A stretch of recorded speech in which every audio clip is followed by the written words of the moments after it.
네, 2001 선거구를 지역구로 두고 있는 국민의힘 김일중 경기도의원 만나보겠습니다. 환영합니다. 반갑습니다. 네. 안녕하십니까. 어서 오십시오.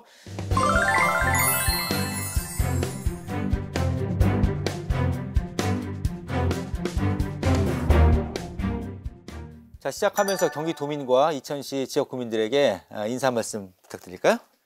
반갑습니다. 1390만 경기도민 여러분, 국민의힘 교육행정위위원 수속 이천 출신 김일중 도의원입니다.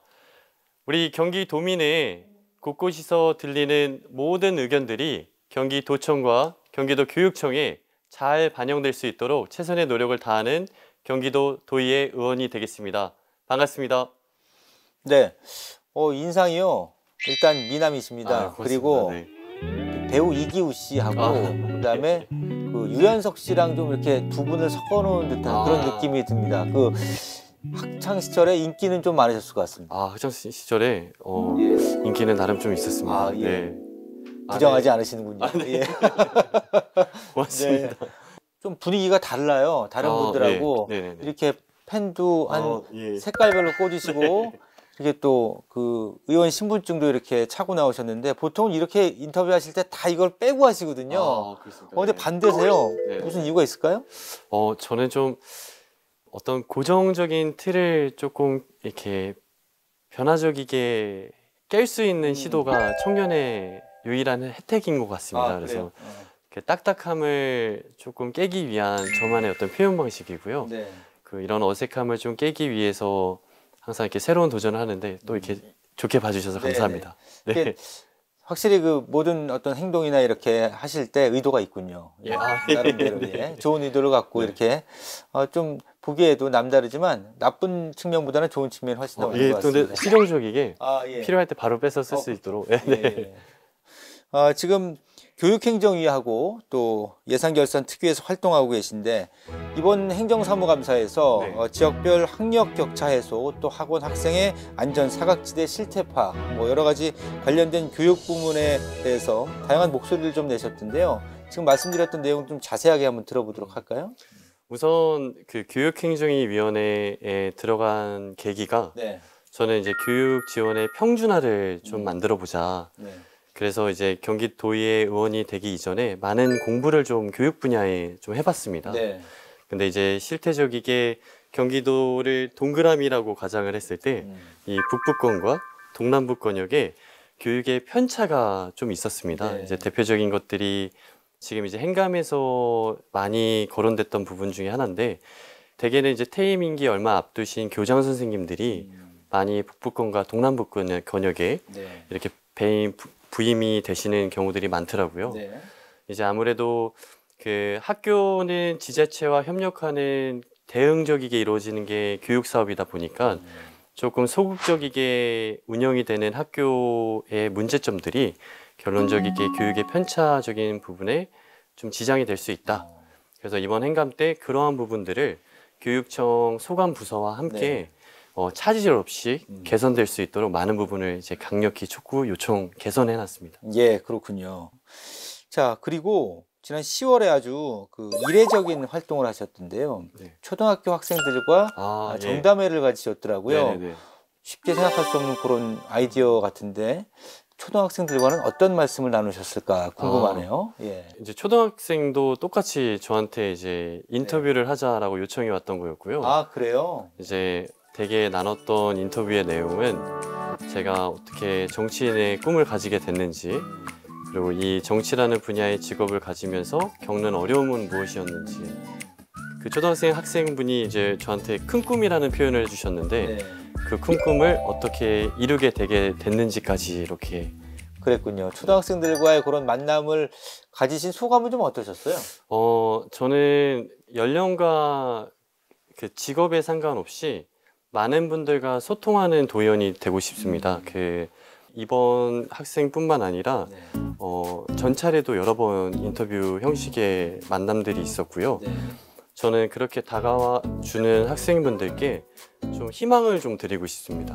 저한테는 그런 학생들의 어떤 인터뷰하는 취지가 너무나 그냥 언제든지 오셔서 요청하시면 함께 할 수 있는, 그래서 앞으로도 계속 해 나갈 계획입니다. 예, 알겠습니다. 그 이제 대학 시절에 미국에서 이제 공부하시면서 한인학부 총학생회장을 하시고 또 교내 그 클럽 가운데 위안부 알리기 클럽 여기서 또 활동을 하셨더라고요.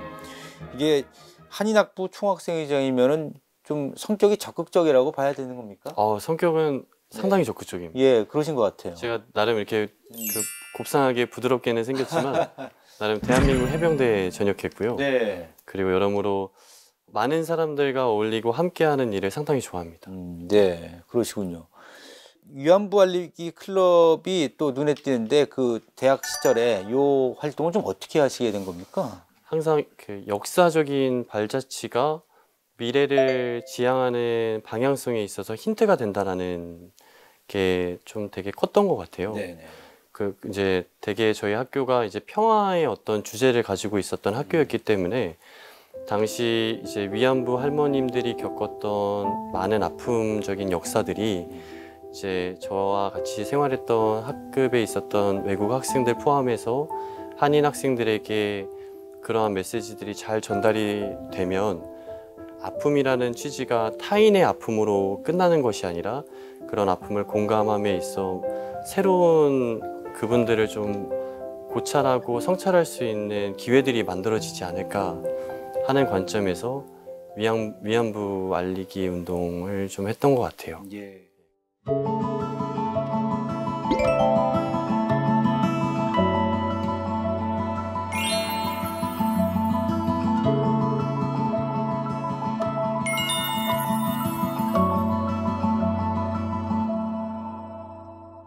자, 그리고 이제 국내 오셔서 정당에서 이제 청년 대변인 하시고 정치 활동을 시작하셨는데요.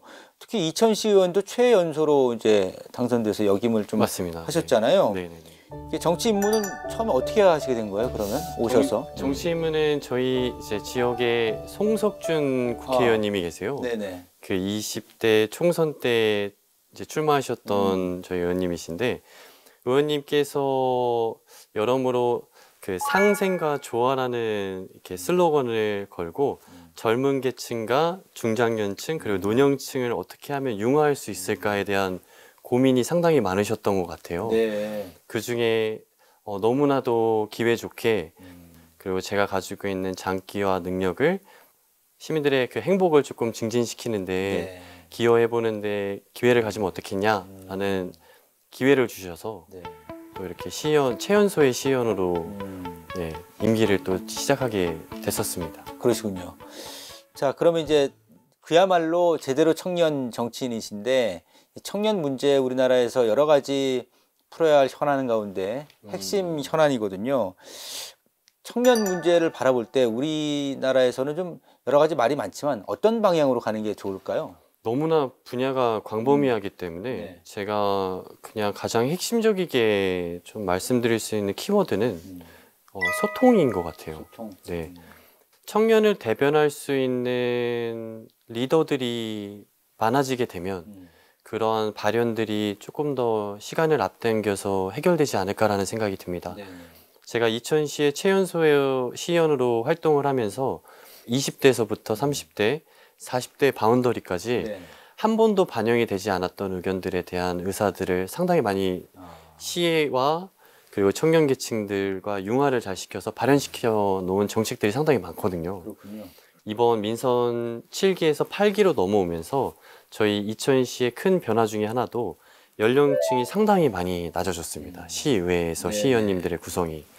그래서 제가 좀 말씀드릴 수 있는 부분에서의 저만의 견해는 청년 리더들이 앞으로 청년 계층을 대변해서 많이 적극적인 열의성을 띠고 일할 수 있는 분들의 기회들을 좀 많이 만들어야 되지 않을까. 예. 청년들의 고충을 가까이서 잘 듣는 도의원으로 유명합니다. SNS를 네네네네. 활동을 많이 하시던데 네. 기억에 남는 청년의 이야기가 있다면 뭐가 있을까요? 저는 SNS 소통을 24시간 운영해요. 네네. 정말 새벽 1시, 2시에도 연락을 주는 학생들도 있고 그래요? 저녁이었던 것 같아요. 한 학생이 저희가 이천에 대표적인 공원이 하나 있습니다. 네네. 많은 이천 시민이 오셔서 운동하시는 공원인데 거기에 이제 도로가 움푹 파여서 차량의 통행이 조금 불편할 정도의 깊이로 파져 있는 그 구덩이가 있었는데 네.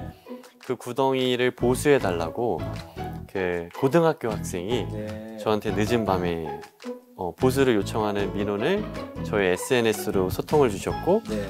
그 민원을 SNS로 소통이 해결되는 절차까지 제가 이렇게 사진을 찍어서 소통했던 기억이 나요. 네. 네, 그게 진짜 가장 기억에 남습니다. 아니 근데 그렇게 24시간 열어두시면 네네네. 아무리 저기 젊은 나이시긴 하지만 피곤하실 텐데 시간을 좀 정해놓고 해야 되는 거 아닙니까? 제가 여자친구가 없는 이유가 아, 네, 그런 부분에서 아직은 조금 더 제가 저한테 귀중한 기회를 주신 이천 시민들께 도정을 감시할 수 있게끔 큰 권한을 주신 경기도민을 위해서 네. 조금은 더 집중하고 기회가 되면 어딘가는 있겠죠. 예, 예. 네, 네. 자, 바로 이제 지역구 현안 얘기해 볼 텐데요. 이천시 신둔면, 백사면, 마장면, 창전동 이렇게 두고 계신데요. 뭐 어떤 현안들이 좀 있을까요? 아무래도 교육행정위원회에 소속되어 있는 위원으로서 교육 분야를 빼놓을 수 없을 것 같습니다. 네. 이제 말씀해주신 지역구가 이제 교육적인 부분에서 좀 많은 발전이 있어야 되는 지역들이에요. 되게 지금 한 가지 대표적이게 이천시 교육 전반의 상황을 좀 말씀드릴 수 있는 부분은 네.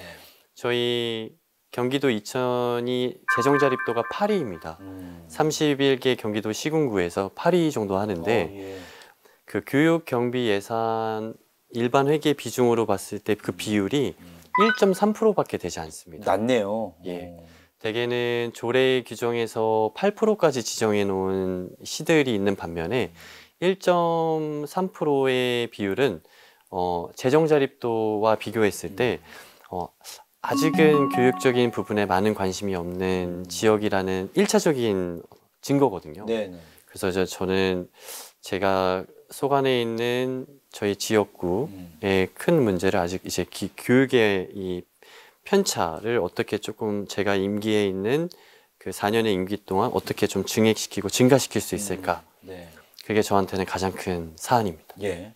자, 많은 얘기를 나눠봤는데 이제 좀 아쉽지만 이제 남은 임기 동안에 네. 꼭 이루고 싶은 일이 있다면 어떤 게 있을까 한번 들어보겠습니다. 저는 교육지원 평준화에 큰 사명을 가지고 도의원이 됐습니다. 그래서 우리 이천에서 낳고 자라는 미래 세대들에게 양질적인 교육의 지원이 네. 잘 될 수 있도록 우선 1차적이게 제가 하고자 하는 행보는 네. 또 교육경비 예산을 네. 다른 타 시군과 비교했을 때 부족함이 없도록 만들고 네. 또 양질적인 다양한 교육들이 우리 이천에서도 진행이 될 수 있도록 지원을 받을 수 있도록 노력을 4년 동안 해보고 싶습니다. 한 가지 소신을 갖고 일합니다. 변함없이 한결같은 사람이 되겠다라는 소신입니다. 앞으로도 그렇고 계속해서도 우리 경기도민과 이천 시민을 위해 최선의 노력을 다하는 자랑스러운 경기도의원이 되겠습니다. 앞으로 많은 관심으로 지켜봐 주시길 바라겠습니다. 감사합니다.